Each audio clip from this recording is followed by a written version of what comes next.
गांव की पगडंडियों पर शाम की धुंध छा चुकी थी। हवा में मिट्टी की सोंधी खुशबू और दिन भर की भाग दौड़ की थकान घुली हुई थी। इसी भीड़ में एक महिला धीरे धीरे कदम रखती चली जा रही थी। पुराने कपड़े, कंधे पर एक झोला और पैरों में टूटी सैंडल, आंखों में गहरी चिंता। कोई नहीं पहचान सकता था कि यह महिला शहर की डीएसपी रितिका वर्मा है। पिछले कुछ हफ्तों से नया चौराहा पुलिस चौकी के असिस्टेंट सब इंस्पेक्टर एएसआई करम सिंह के खिलाफ लगातार शिकायतें आ रही थीं। आरोप था कि वह गरीबों से अवैध रूप से पैसा वसूलता है, महिलाओं के साथ बदतमीजी करता है और अपनी वर्दी का दुरुपयोग करता है। रितिका को शक था कि इस छोटी सी चौकी में भ्रष्टाचार का एक गहरा जाल है, जिसकी रिपोर्ट ऊपर तक नहीं पहुंच रही। उन्होंने फैसला किया कि वह खुद सबूत जुटाएंगी, किसी मुखबिर पर निर्भर नहीं रहेंगी। उस रात रितिका ने वर्दी की जगह एक साधारण साड़ी पहनी, चेहरे पर थोड़ा मैल लगाया और एक गरीब मजदूरनी का रूप धारण कर लिया। चौकी के पास पहुंचते ही दरवाजे पर बैठे सिपाही ने उन्हें देखकर हंसते हुए कहा, माई, क्या काम है? कौन सा किस्सा लेकर आई हो? रितिका ने सिर झुकाकर दबी आवाज में कहा, भैया, मेरा पति 3 दिन से लापता है, करम सिंह साहब से मिलना है। सिपाही ने पान खाते हुए जवाब दिया, करम साहब से मिलना इतना आसान नहीं है माई, पहले कुछ खुश करना पड़ता है। उसने अपनी जेब की ओर इशारा किया, यानी रिश्वत मांगी।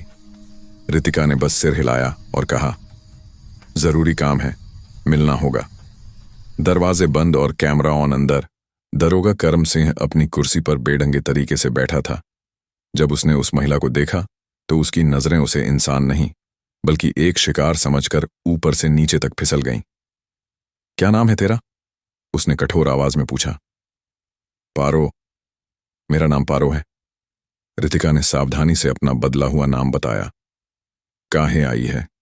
करम सिंह ने पूछा। पति गुम हो गए हैं, बस रिपोर्ट लिखवानी थी।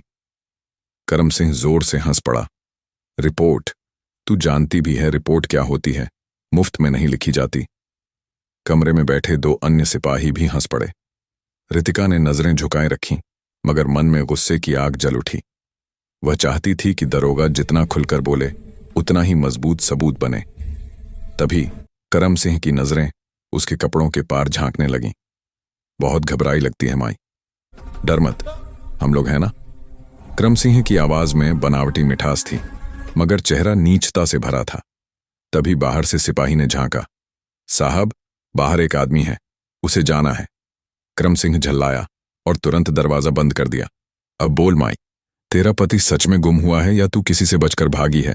उसने ताना मारा। रितिका ने तुरंत अपनी कमर में छिपाया हुआ छोटा स्पाई रिकॉर्डर चालू कर दिया। साहब, मैं गरीब जरूर हूं, पर गलत बात नहीं सुनती। मेरी रिपोर्ट लिखिए। उसकी आवाज में अब दृढ़ता थी। करम सिंह उसके और करीब आया और हाथ बढ़ाने की कोशिश की। देख माई, यहां रिपोर्ट फ्री में नहीं लिखी जाती, थोड़ा अच्छा बोल, समझी? रितिका तुरंत 2 कदम पीछे हट गई। नहीं तो आप खुद रिपोर्ट बन जाओगे।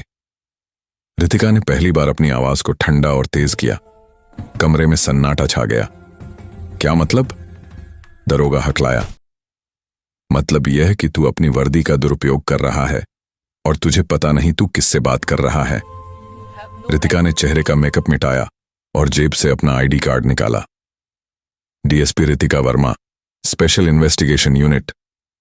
दरोगा करम सिंह का चेहरा पीला पड़ गया। हंसने वाले सिपाही एकदम खामोश हो गए। अब तू बोलेगा? रितिका की आवाज में एक झटके में बिजली सी कड़क आ गई। उसने डेस्क पर पड़े रिकॉर्डर को चालू किया और दरोगा की सारी गंदी बातें प्लेबैक कर दी। मिशन पूरा हुआ, अब यह सब ऊपर जाएगा, रितिका ने कहा। उसने दरवाजा खोला। बाहर पहले से ही उसकी तैयार टीम खड़ी थी। महिला कांस्टेबल, एक सर्किल ऑफिसर और मीडिया यूनिट। मैडम, गलती हो गई, करम सिंह कांपते हुए बुदबुदाया। गलती तब होती है जब कोशिश सही हो और नतीजा गलत। तूने तो कोशिश ही गलत की थी। दरोगा वहीं जमीन पर बैठ गया। रितिका ने उसकी फाइलें जब्त कराईं। अगले दिन करम सिंह को निलंबित, सस्पेंड कर दिया गया और सबूतों के आधार पर उस पर भ्रष्टाचार और दुर्व्यवहार का केस दर्ज किया गया। रितिका ने अपनी टीम के साथ मिलकर चौकी के पूरे भ्रष्ट नेटवर्क का भंडाफोड़ किया और अन्य दोषी अधिकारियों को भी पकड़ा गया। शहर में ईमानदारी और न्याय की नई लहर आई।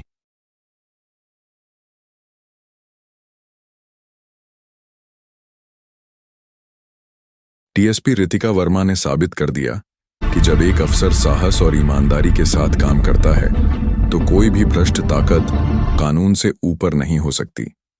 उसने यह मिशन केवल एक केस नहीं बल्कि पूरे शहर में विश्वास और न्याय की शक्तियों को फिर से स्थापित करने के लिए पूरा किया था।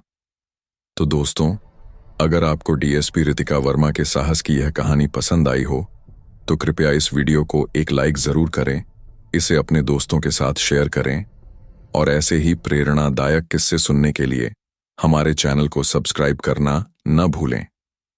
धन्यवाद।